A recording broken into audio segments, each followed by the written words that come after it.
वो शायद तेज़ी में आप लोगों के हाथ से भी बच गया, वरना आप उसको ज़रूर आड़े हाथों लेते, मैं बड़ा श्योर हूँ। उन्होंने एक बहुत ही घटिया जुमलेबाजी यहाँ की है कि उन्होंने कहा जर्मन नाजी और पाकिस्तान के न्याजी। उन्होंने पूरे न्याजी ट्राइब को जर्मन नाजीज के साथ मिलाया है। नाजीज कौन थे? नाजीज वो थे जिन्होंने इंसानियत का कत्ल किया।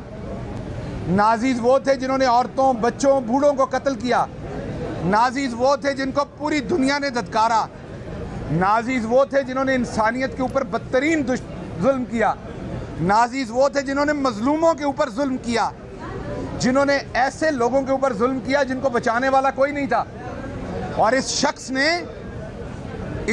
ने सिर्फ क्योंकि दो लफ्ज़ मिलते जुलते हैं, इस शख्स ने इसी तरीके से नाजीज और न्याजीज को यहाँ पर कंपेयर किया कि जैसे न्याजियों ने भी ये काम किए हैं। शहबाज शरीफ साहब, आपको शर्म आनी चाहिए और आपको पूरे न्याजी कबीला से माफ़ी मांगनी पड़ेगी। आपकी पार्टी के अंदर जो न्याजी हैं, मैं उन्हें कहता हूँ गैरत खाएं, ये शख्स आपके साथ क्या कर रहा है।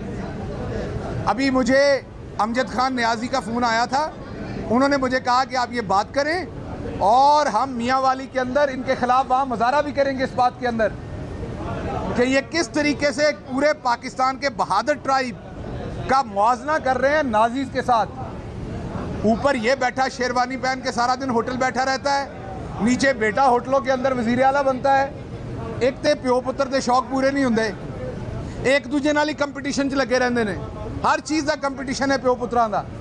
सो इसलिए वो फ्लैटीज़ का वज़ीर आला है, ये यहाँ मैरियट का वज़ीर आला बना, वज़ीर आज़म